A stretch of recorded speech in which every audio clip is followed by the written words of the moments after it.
Assalamualaikum warahmatullahi wabarakatuh. Halo teman-teman semuanya, perkenalkan, nama saya adalah Zahid. Saya kelas 7 dari SMP IT Desain Kamil Majalengka. Pada kesempatan kali ini, saya akan bercerita tentang salah seorang sahabat Rasulullah bernama Julaibib radhiyallahu anhu. Namun, sebelum itu, marilah kita bersama-sama berdoa kepada Allah Subhanahu wa taala agar kita semua selalu diberikan kesehatan dan kekuatan menghadapi masa-masa pandemi ini. Dan semoga wabah Covid-19 ini segera diangkat oleh Allah Subhanahu wa taala. Amin ya rabbal alamin. Oke, sudah siap semuanya mendengar ceritanya? Langsung saja. Ada salah satu kisah sahabat Nabi yang begitu menyentuh hati karena memilih berjihad bersama Rasulullah daripada kenikmatan dunia. Allah pun menjadikannya syahid dan menjadi rebutan para bidadari. Namanya Julaibib radhiyallahu anhu. Begitu dipanggil, namanya menunjukkan kalau ciri fisiknya yang kerdil dan pendek. Nama Julaibib merupakan nama tak biasa dan tidak lengkap. Nama ini bukan ia sendiri yang menghendaki, bukan pula kedua orang tuanya. Julaibib hadir ke dunia tanpa mengetahui siapa ayah dan ibunya. Demikian pula orang-orang, semua tidak tahu atau mungkin tidak mau tahu tentang nasab Julaibib. Bagi masyarakat Yasrib, tidak bernasab dan tidak bersuku merupakan aib yang besar. Tampilan fisik dan keseran Julaibib yang lusuh menjadi alasan orang-orang tidak mau dekat-dekat dengannya. Wajahnya terkesan sangar, pendek, bungkuk, hitam dan sakir. Kainnya usang, pakaian lusuh, kakinya pecah-pecah dan tidak beralas. Tidak ada rumah untuk berteduh, tidur hanya berbentalkan tangan, berkasurkan pasir dan kerikil. Tidak ada perabotan, minum hanya dari kolam umum yang diambil dengan telapak tangan. Abu Barzah, pemimpin Bani Aslam, sampai-sampai berkata tentang Julaibib, "Jangan pernah biarkan Julaibib masuk di antara kalian. Demi Allah, jika dia berani begitu, aku akan melakukan hal yang mengerikan padanya." Demikianlah kata Nabi.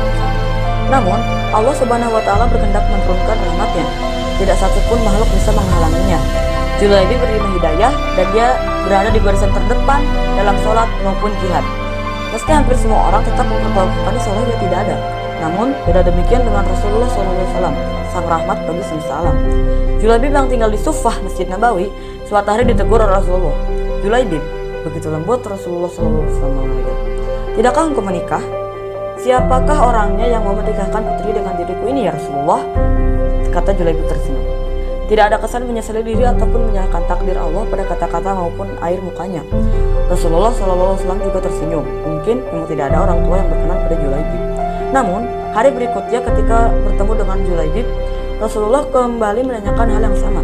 "Julaibib, tidakkah engkau menikah?" Dan Julaibib menjawab dengan jawaban yang sama. Begitu 3 kali dan 3 hari berturut-turut.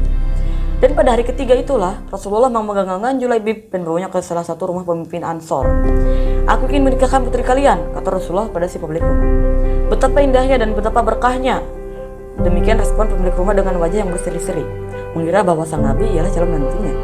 "Oh ya Rasulullah, ini sungguh akan menjadi cahaya yang menyingkirkan temaram di rumah kami. Tetapi bukan untukku," kata Rasulullah. Kupinang putri kalian untuk Julaibib," tegas Rasulullah. "Julaibib?" Nyaris terpetik ayah sang gadis. "Ya, untuk Julaibib," kata Rasulullah. "Ya Rasulullah, saya harus meminta pertimbangan istri saya tentang hal ini," kata sang ayah gadis. "Dengan Julaibib?" istrinya menjawab. "Bagaimana bisa? Julaibib berwajah lusuh, tidak beralas, tidak berkabilah, tidak berpangkat, dan tidak berharta. Demi Allah, tidak akan pernah kita menikah dengan Julaibib." Berdapat itu tidak berlangsung lama. Dari balik tirai, sang putri berujar, "Siapa yang meminta?" Sang ayah gadis dan ibunya pun menjelaskan, "Apakah kalian menolak pemerintahan sesuatu? Demi Allah, kirimkan aku padanya. Dan demi Allah, karena Rasulullah yang meminta, maka tiada akan membawa kehancuran dan kerugian bagiku," kata sang gadis.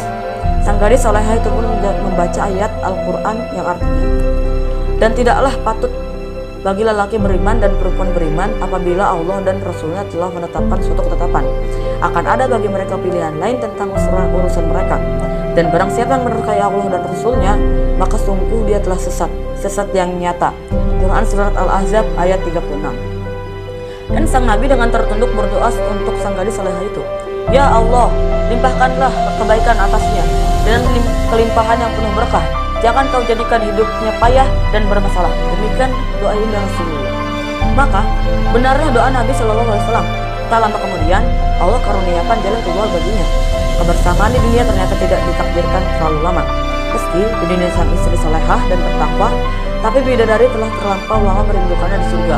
Julaibib lebih pantas memilih surga daripada dunia yang tidak bersahabat padanya. Saat syahid di medan perang, Rasulullah begitu kehilangan. Pada akhir pertempuran, Nabi SAW bertanya, apakah kalian kehilangan seseorang? Tidak ya Rasulullah, serempak sahabat menjawab. Sepertinya Julaibib memang tidak berarti di kalangan mereka. Apakah kalian kehilangan seseorang? Tanya Rasulullah kembali. Nabi SAW bertanya lagi, kali ini wajah mereka merah semu. Tidak ya Rasulullah, kali ini sebagian menjawab dengan was-was. Beberapa orang menengok ke kanan dan ke kiri. Siapakah yang hilang? Siapakah yang tidak ada? Rasulullah menghela nafas. Tetapi kekelilingan Julaibib, kata beliau. Para sahabat tersadar, carilah Julaibib. Maka Julaibib yang mulia pun ditemukan. Ia terbunuh dengan luka di sekujur tubuh dan wajahnya. Di sekitar jasadnya ada 7 jasad yang telah ia bunuh.